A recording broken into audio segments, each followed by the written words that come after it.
Hi friends, welcome back to our YouTube channel touring bells. ఈ రోజు మనం చిక్మంగళూరుకి ఎలా వెళ్ళాలి, అక్కడ ఏ ప్లేసెస్ బాగుంటాయి అని ఆ ట్రిప్ గురించి మాట్లాడుకుందాం. సో వీడియోలోకి వెళ్లే ముందు మన ఛానల్ ఎవరైనా సబ్స్క్రైబ్ చేసుకోకపోతే సబ్స్క్రైబ్ చేసుకోండి. చేసుకున్న వాళ్ళు ఎవరైనా ఉంటే మీ ఫ్రెండ్స్కి షేర్ చేసి వాళ్ళని సబ్స్క్రైబ్ చేసుకోమని చెప్పండి. మనం చేసిన వీడియోస్ కాకుండా ఇంకేదైనా సపరేట్ టూర్ ప్లాన్ మీకు కావాలి అనుకుంటే కింద కామెంట్ లో ప్లేస్ మెన్షన్ చేయండి. దానికోసం కంప్లీట్ వీడియో చేసి మీకోసం పోస్ట్ చేస్తాం. సో మనం చిక్మంగళూరు రీచ్ అవ్వాలంటే ఫస్ట్ మనం బెంగళూరుకి ఫ్లైట్ లో కానీ ట్రైన్ లో కానీ రీచ్ అయితే కనుక అక్కడ నుంచి మనకి బెంగళూరు నుంచి చిక్మంగళూరుకి రోడ్వే అవైలబిలిటీ ఉంటుంది అనమాట. మనకి అరౌండ్ 4 to 5 hours జర్నీ ఉంటుంది. సో చిక్మంగళూరు రీచ్ అవ్వగానే మనకి చాలా వ్యూ పాయింట్స్ ఉంటాయి అన్నమాట. ఇది ఒక హిల్ స్టేషన్. ఇక్కడ నేచర్ అనేది చాలా బ్యూటిఫుల్ గా ఉంటుంది. ఇక్కడ మనకి చాలా వ్యూ పాయింట్స్ ఉంటాయి, ప్లస్ ట్రెక్కింగ్ చేసుకోవడానికి ఆప్షన్స్ ఉంటాయి, చాలా వాటర్ ఫాల్స్ ఉంటాయి. సో ముందుగా మనం ఒక ప్లేస్ గురించి మాట్లాడుకుందాం. అదేంటంటే ఇక్కడ చాలా వ్యూ పాయింట్స్ ఉంటాయి అనమాట. సో మనం ఫస్ట్ మాట్లాడుకునేది కెమ్మనగుండి వ్యూ పాయింట్ అనమాట. సో ఇక్కడ మౌంటైన్ పైకి మనం ట్రెక్కింగ్ చేసుకుంటూ వెళ్ళొచ్చు. ఇక్కడ వ్యూ పాయింట్ చాలా బ్యూటిఫుల్ గా ఉంటుంది అనమాట. సో మన ఈ క్లైమేట్ ని బాగా ఎక్స్పీరియన్స్ చేయాలి అనుకుంటే కనుక వింటర్ లో వెళ్తే చాలా బ్యూటిఫుల్ గా ఉంటుంది ఇక్కడ నేచర్. సో ఇక్కడ నుంచి మనకి సన్ రైజ్ కానీ సన్సెట్ కానీ ఎక్స్ప్లోర్ చేసుకోవడానికి చాలా అంటే చాలా బాగుంటుంది అనమాట. ఎర్లీ మార్నింగ్ టైంలో వెళ్తే ఇంకా బాగుంటది, మనకి ట్రెక్కింగ్ చేసుకునే ఆప్షన్స్ ఉంటాయి.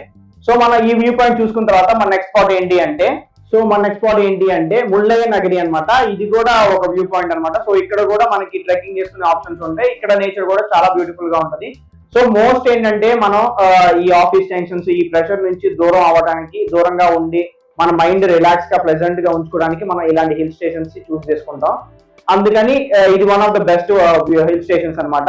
సో ఇక్కడ మనం ఈ ప్లేస్ ని మనం విజిట్ చేసుకున్న తర్వాత మన నెక్స్ట్ స్పాట్ ఏంటి అంటే కుద్రేముఖ్ అని చెప్పి ఒక వ్యూ పాయింట్ ఉంది అనమాట. సో ఇక్కడికి మనం రీచ్ అవ్వాలి అంటే ట్రెక్కింగ్ చేసుకుంటూ వెళ్ళొచ్చు. సో మనకి ఇక్కడ డైరెక్ట్ గా వ్యూ పాయింట్ వరకు వెహికల్స్ అయితే అవైలబిలిటీ ఉండవు. సో మనం ట్రెక్కింగ్ చేసుకోవడానికి ప్లస్ ఇంకొకటి పిక్నిక్ స్పాట్ లాగా కూడా ఉంటది అనమాట. సో మనం ఏదైనా ఫ్యామిలీతో పాటు వెళ్ళి ఫుడ్ అవన్నీ అలా అక్కడ వెళ్ళి ఎంజాయ్ చేసుకొని ఫుడ్ తినేసి ఈవినింగ్ వచ్చేయచ్చు, అలా కూడా ఉంటది. సో మన ఈ వ్యూ పాయింట్ చూసుకున్న తర్వాత మన నెక్స్ట్ స్పాట్ ఏంటి అంటే బాబా బుడంగిరి వ్యూ పాయింట్ అనమాట. సో ఇది చాలా అంటే చాలా బ్యూటిఫుల్ గా ఉంటది. ఇదేంటి అంటే మనం కరెక్ట్ గా వెళ్తుంటే మనకి మధ్యలో చిన్న రోడ్ లాగా ఉంటది ట్రెక్కింగ్ దాంట్లో.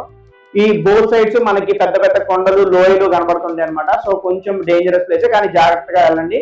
సో వ్యూ పాయింట్ ఎంజాయ్ చేయడానికి అయితే చాలా అంటే చాలా బ్యూటిఫుల్ గా చాలా ప్లెజెంట్ గా ఉంటది అనమాట. సో మనం ఈ వ్యూ పాయింట్ కి వెళ్ళి చూసుకున్న తర్వాత మన నెక్స్ట్ స్పాట్ ఏంటి అంటే మాణిక్యధార జలపాతం అనమాట. సో ఈ వాటర్ ఫాల్స్ చాలా అంటే చాలా బ్యూటిఫుల్ గా ఉంటది. ఇక్కడ మనం చెప్పాను కదా, మనకి వింటర్ సీజన్ లో వస్తే ముందు రైనీ సీజన్ లో వచ్చిన వాటర్ అంతా స్టోర్ అయి ఉంటది కాబట్టి వాటర్ ఫాల్స్ మనకి ఫుల్ ఫ్లో తో ఉంటది. సో బాగా ఎంజాయ్ చేయొచ్చు.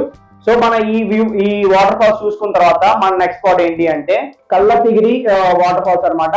మన నెక్స్ట్ స్పాట్ ఏంటి అంటే కళ్ళతిగిరి వాటర్ ఫాల్స్ అనమాట. ఈ వాటర్ ఫాల్స్ ఒక స్పెషాలిటీ ఉంది. ఇదేంటి అంటే వాటర్ ఫాల్స్ మధ్యలో ఒక టెంపుల్ ఉంటది అనమాట. సో టెంపుల్ అటు ఇటు వాటర్ ఫాల్స్ ఉంటే వ్యూ అయితే చాలా అంటే చాలా బ్యూటిఫుల్ గా ఉంటది. అన్ని వాటర్ ఫాల్స్ లాగా కాకుండా ఇది కొంచెం డిఫరెంట్ గా ఉంటది అనమాట. సో ఇక్కడ మనకి టెంపుల్ విజిట్ చేసుకోవచ్చు, వాటర్ ఫాల్ ఎంజాయ్ చేయొచ్చు. సో ఈ కరెక్ట్ గా వాటర్ ఫాల్ మధ్యలో మనకి టెంపుల్ ఉంటది. వ్యూ అయితే సూపర్ గా ఉంటది.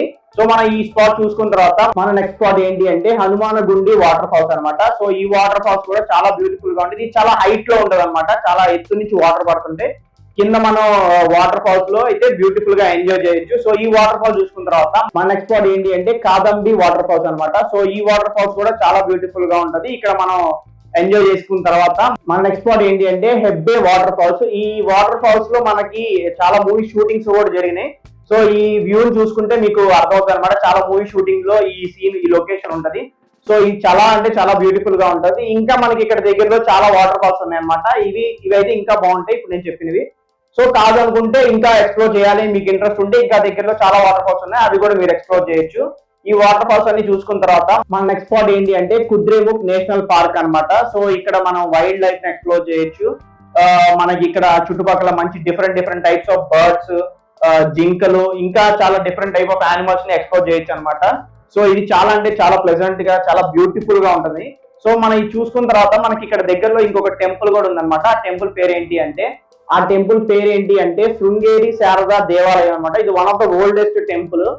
సో ఇది ఒక శక్తి పీఠం అని కూడా చెప్తుంటారు అనమాట. సో ఈ టెంపుల్ కన్స్ట్రక్షన్ అయితే చాలా అంటే చాలా బ్యూటిఫుల్ గా ఉంటది. చుట్టుపక్కల చాలా ప్లెజెంట్ గా కూడా ఉంటది అనమాట. సో ఇది ఓల్డెస్ట్ టెంపుల్ అవడం వల్ల దీని ఆర్కిటెక్చర్ కూడా చాలా బ్యూటిఫుల్ గా ఉంటది. ఇంకా చాలా అంటే చాలా డిఫరెంట్ టైప్ ఆఫ్ మనకి మాన్యుమెంట్స్ అవన్నీ చుట్టుపక్కల ఉంటాయి అనమాట. సో ఇది చూసుకున్న తర్వాత మన నెక్స్ట్ స్పాట్ ఏంటి అంటే హోరనాడు అనమాట. సో హోరనాడు అనే ఒక టెంపుల్ ఉంటది. సో ఈ టెంపుల్ కూడా చాలా ఓల్డెస్ట్ టెంపుల్. ఈ మధ్య మళ్ళీ దాన్ని కొంచెం రీమోడలింగ్ అది చేశారనమాట టెంపుల్. ఈ టెంపుల్ కి కొంచెం మనం మెట్లు ఎక్కి పైకి వెళ్ళాల్సి ఉంటుంది ఈ టెంపుల్ విజిట్ చేయాలనుకుంటే. సో ఈ టెంపుల్ కూడా చాలా బ్యూటిఫుల్ గా ఉంటుంది. సో ఈ టెంపుల్ మనం చూసుకున్న తర్వాత సో మన నెక్స్ట్ స్పాట్ ఏంటంటే సింహలగడ్డే జ్వాలామాలిని టెంపుల్ అన్నమాట. ఇది ఒక జైన్ టెంపుల్. ఇది చాలా డిఫరెంట్ టైప్ ఆఫ్ ఆర్కిటెక్చర్ తో ఉంటది అనమాట. సో ఇక్కడ కన్స్ట్రక్షన్ కూడా చాలా డిఫరెంట్ గా ఉంటది. సో ఇక్కడ జ్వాలాముఖి అమ్మవారిని కొలుస్తారంట. సో ఈ టెంపుల్ చాలా బ్యూటిఫుల్ గా ఉంటది, చాలా ప్లెజెంట్ గా ఉంటది. ఇది జైన్స్ వాళ్ళు మెడిటేషన్ చేసుకోవడానికి ఈ టెంపుల్ కి ఎక్కువ మంది వచ్చేవాళ్ళు అని చెప్తుంటారు. సో ఇక్కడ ఆర్కిటెక్చర్ కూడా చాలా అంటే చాలా బ్యూటిఫుల్ గా చాలా ప్లెజెంట్ గా ఉంటది. సో మీ మైండ్ లో ఏదైనా టెన్షన్స్ ఉంటే ఇక్కడ కూర్చొని కాసేపు రిలాక్స్ అయితే మాత్రం ఆ టెన్షన్స్ అన్ని రిలీఫ్ అయ్యి మైండ్ రిలాక్స్ అవుతుంది. సో ఇంతటితో మనకి కంప్లీట్ ట్రిప్ అయిపోయినట్టే. సో ఈ వీడియో మీకు బాగా నచ్చింది అనుకుంటున్నాను. మీకు కనుక నచ్చినట్లయితే don't forget to like, share and subscribe to our YouTube channel touring bells.